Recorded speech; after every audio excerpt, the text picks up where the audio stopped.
Let's start with the only teen wolf god that seems to actually still be active in the present day in Beacon Hills. That would be Odin, the father of Thor and head honcho in the Norse Pantheon.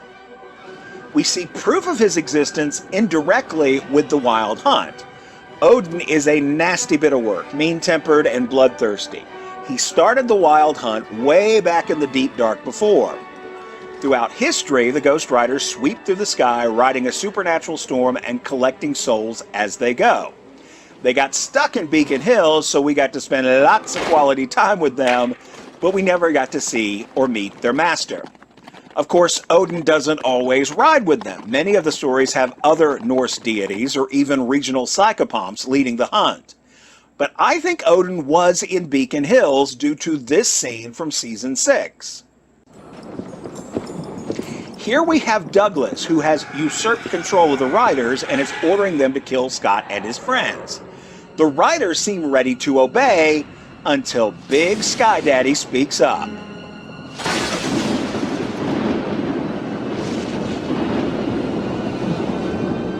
I think that thunderous command is Odin taking back the reins and doling out punishment to this arrogant Nazi. I am your leader. Ich bin dein Anführer. Obey me! Gehorcht mir!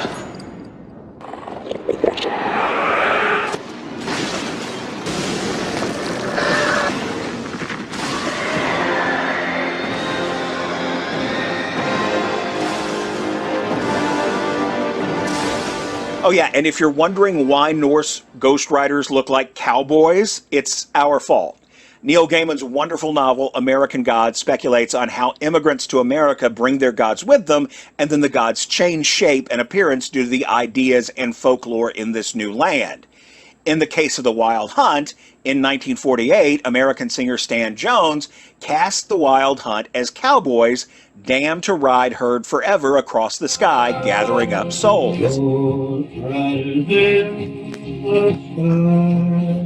It's a very popular song, with versions released by various singers and charting in the United States in every decade from the 40s through the 80s.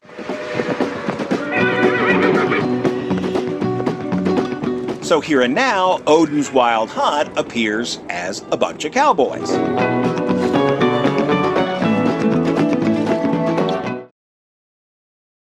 Dogs and death have been associated in human culture since before we had words to describe either humans or culture. Spirit dogs have heralded death or guarded the underworld in most of the planet's multi-theistic religions and regional folklore. Our teen wolf Hellhound was solidly linked with Odin's ghost riding hunt, but admitted that it's also known by names that predate Odin by centuries. Who am I talking to? Cerberus. Garuda. Black Shep. I've had many names. Dogs and death. Death and dogs. The association probably started from something really gross, like the fact that before humans started burying their dead, and even shortly after, canine creatures would often be seen dining out on corpses. Now, I could not find a solid dog-headed deity with the Olmecs or the Sumerians, so I'm starting with Egypt, where they had a whole bunch of jackal gods running around. And every one of them had something to do with death. Set ruled over storms, disorder, violence, and foreigners, all things that brought a lot of death in a world where stranger danger wasn't just catchy propaganda for kids. Anubis was in charge of death, mummification, and lorded over the underworld. Wipwawet was the opener of the ways. Now, he initially was a war god and sort of a mascot to the pharaoh that helped him in battle, but eventually he became associated with death as the guy who opened the way to the afterlife. Finally, Diwamotef. He's also associated with death, but he has a very specialized job description. He is the head on the jar where they store the stomach during mummification and interment. His one job is to protect the stomach in the afterlife.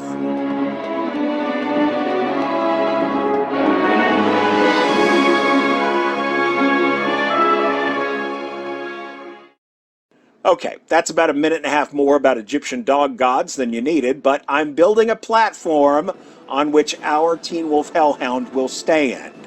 And the next level of that platform is the Greeks, who had their multi-headed guardian of the underworld, Cerberus. I say multi-headed because while I was always taught he had 3 heads, many actual ancient Greeks disagreed and give him just 2 heads. Some say it's 50 or even more than 100 heads, but many of those heads might be snakes, apparently. I think those ancient Greeks were ingesting some serious consciousness-enhancing substances. Anyway, there's yet another big dog guarding the land of the dead.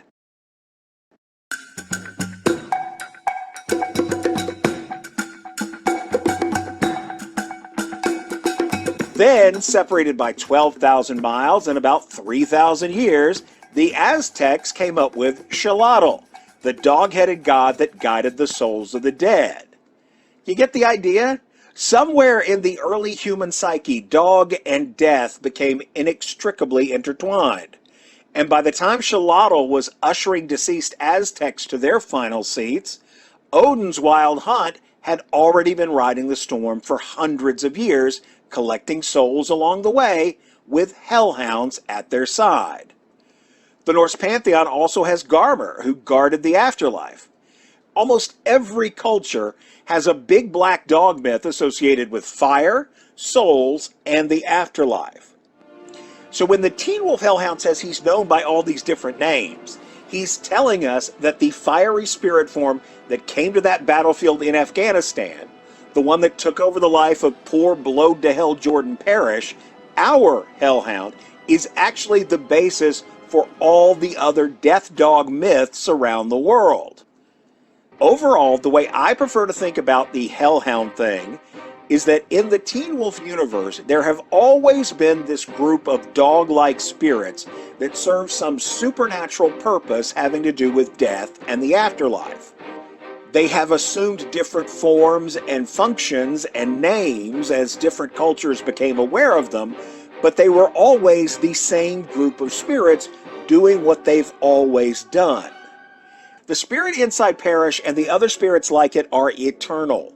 They'll be here long after these myths are forgotten, doing the same thing they always do, helping souls find the afterlife and guarding the doors to keep them there. I should make clear that none of this is canon. It's just my speculation based on the actual canon that we saw during the original run of the show. All the things, the gods, monsters, spirits, all the things are up to Jeff, the writers, and whoever has control of the Teen Wolf intellectual property during the next phase of development. My little videos are just me trying to make sense of the universe and are in no way, shape, or form to be considered canon. I mean, it's fun, but it's not canon. Okay? Next up, the most important god in the Teen Wolf universe, the head of the Greek pantheon, Zeus. Long story short, Zeus is the reason we have werewolves. Daddy Thunder got offended by a prank by this total brohole who happened to be the king of Arcadia. So the king of the Greek gods fired up his lightning bolts and zapped the brohole and all his sons, turning them into 50 wolves. The part that's lesser known is how Lycaon sought out the Druids to help turn him back to human. They couldn't make Lycaon and his sons human again, but they did teach them how to shift back and forth. And once they could shapeshift, they became the world's first alpha werewolves. Zeus is one of those cases where I believe there's a strong argument for the fact that he actually exists or existed at one time in the Teen Wolf universe. That whole Zeus, Lycaon, Druid thing is straightforward narrative, explaining a real relationship that still exists between werewolf packs and druids. It's a logical story without the need for genetic mutation or some disease that caused the changes we saw, and then some additional fluff to explain how the druids and the werewolves got hooked up. The Zeus thing is an elegant solution to the question of why there are werewolves with supernatural abilities. I kind of lean hard into this option because what fun is the alternative? I mean, if you're going to have a supernatural show, why ground it in boring mutations and genetics? Plus, by season 3, Teen Wolf was leaning hard into the whole spirit realm. The Oni, Kitsune, and Nogitsune we saw make it increasingly difficult and convoluted to find some grounded genetic explanation for demon warriors who spring from fireflies and flaming fox spirits with a mind of their own. So yeah, there are obviously real Japanese spirits in the Teen Wolf universe. I mean, they're much changed from their source material, but there's no doubt that they exist. Now, I don't speak Japanese, so I have to rely on sometimes suspect English translations for information. Please, please forgive me if I screw all this up.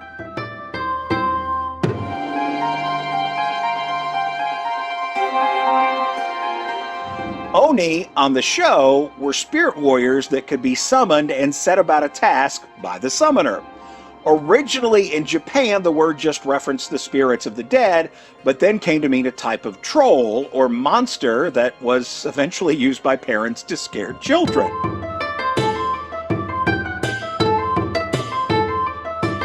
The Kitsune were originally associated with Inari.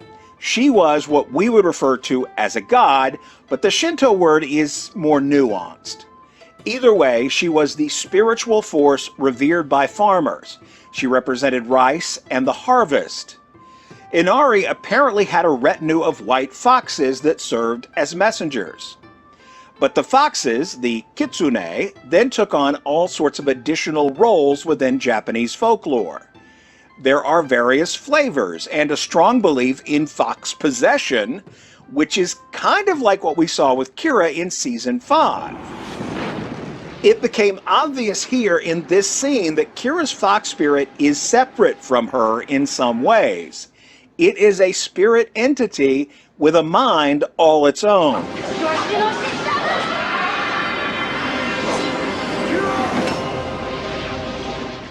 Nishiko also sort of lays out the possession thing when she is dying back in 1943.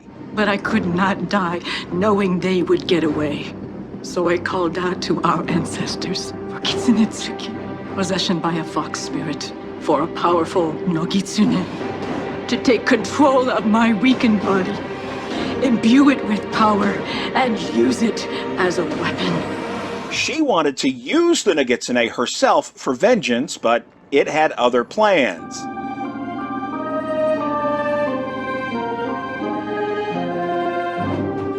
Nogitsune really just means wild fox. Its behavior on the show is an amalgam of all the trickster aspects in all the fox legends. So Nishiko got way more than she asked for, and we got one of the most memorable characters ever on the show. Me? I'm 1,000 years old. You can't kill me! I love that guy. I mean, I totally hated that guy, but you know what I mean.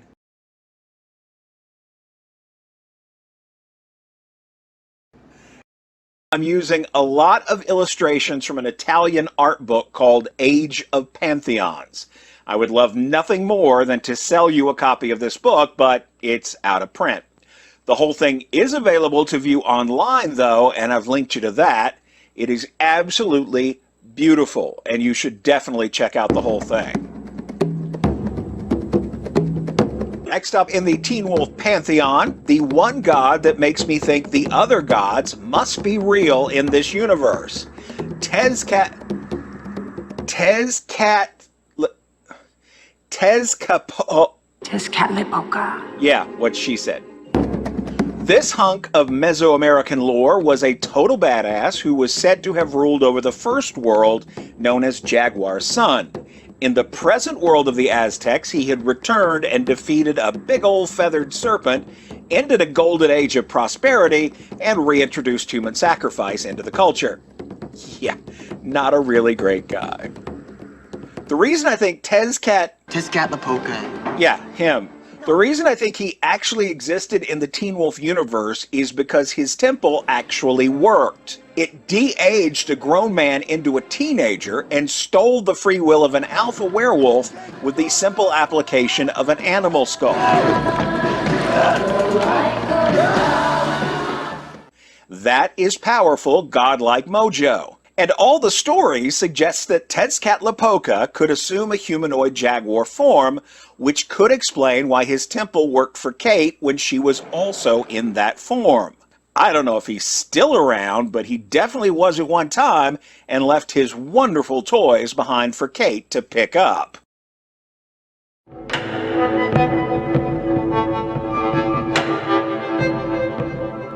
From Mexico, we move a little further north into the spirit world of North American indigenous populations. Now, here is one of the cases where I consider the creatures and spirits we saw on the show to be wholly separate from and not dependent on any specific gods. From the Native American traditions, we get the Wendigo, which is said to be an evil spirit that endlessly hungers. It takes over a human that has done evil deeds or broken taboos, like cannibalism, and turns them into a monster. There is an argument to be made within the context of Teen Wolf that the Wendigo started way back in the timeline as a werewolf bite that went wrong in a very specific way that produced a very hungry caterpillar with shark's teeth. But we don't know enough about them really to even speculate.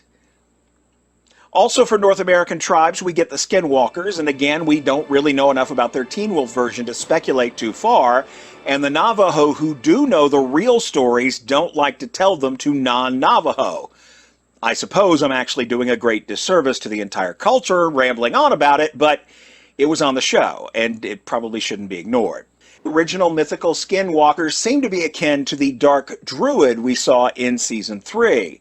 In this case, powerful medicine men and women who tipped too far toward evil and used their powers to harm instead of help the tribes. They are portrayed as powerful beings on the show with a command of the elements, an ability to create lifelike illusions, and a full understanding and some control of all things supernatural. You'll stay and become one of us, a Skinwalker. You'll walk with us under the sun, through the dust.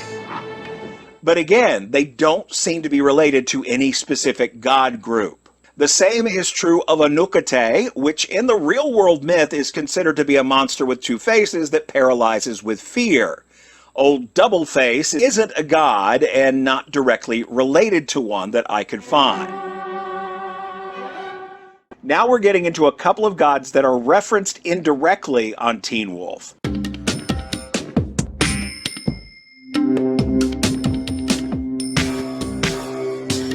In Season 5, we get Garuda claws. A werewolf with the talons of an eagle.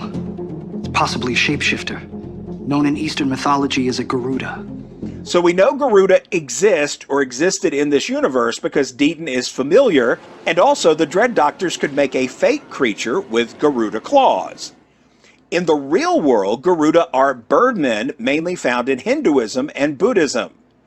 I'm literally afraid of screwing this up, so I'm going to stick to the very basic stories on Garuda, which leads us first to the Hindu god Vishnu.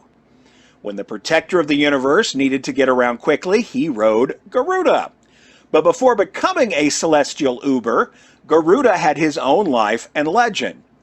Apparently his mother asked specifically that he be stronger than her sister wife's 1,000 sons, who also happened to all be snakes for some reason. He had a prematurely hatched brother who drove the chariot of the sun, and at some point Garuda waged war to save his mother from slavery.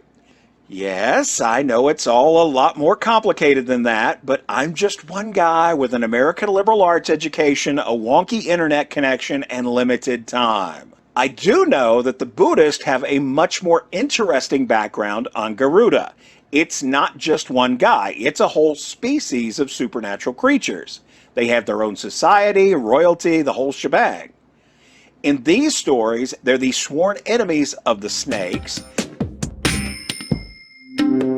It's unclear which Garuda we're dealing with in Teen Wolf. Like I said, the latter story is far more interesting, but I also like to think that Vishnu is out there too, keeping the universe glued together while Shiva picks it apart.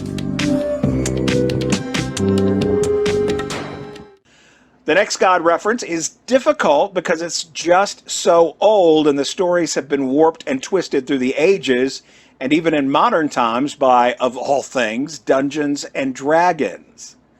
I'm talking about the Scorpion Man Scott mentioned in Season 5. Kid turning into a half scorpion, half werewolf. Is it even a myth for that? Sumerian. I remember something about it in the bestiary.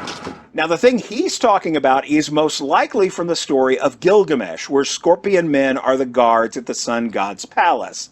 But if you dig deep enough into their origins, you find the god Tiamat. And here's why digging into her and finding a proper representation is difficult.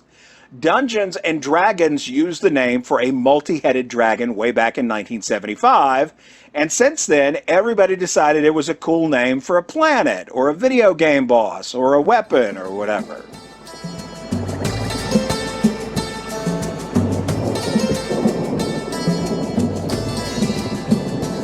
As best I can tell, Tiamat was one of the original creator gods in what we now consider the Middle East. She represented the sea and married the god of fresh water, and they made lots of little gods who eventually turned on them and killed their father. Well, Tiamat was pissed and created monsters to fight for her in the God War. Among those were the Scorpion Men. Now here's the problem with figuring out if Tiamat actually existed in the Teen Wolf universe. The Dread Doctors did use supernatural ingredients in making their chimera. We know they used mostly werewolf, but as I mentioned, those were some really good Garuda claws they made, so they had some mojo along with their fakery. But they also used just regular animals, like Josh was werewolf mixed with electric eel. So was Spiky Guy here just mixed with regular scorpion? I mean, Scott brought up Samaria before they actually knew they were dealing with fakes. I don't know. Either way, Tiamat is cool, and it would be badass if she was real.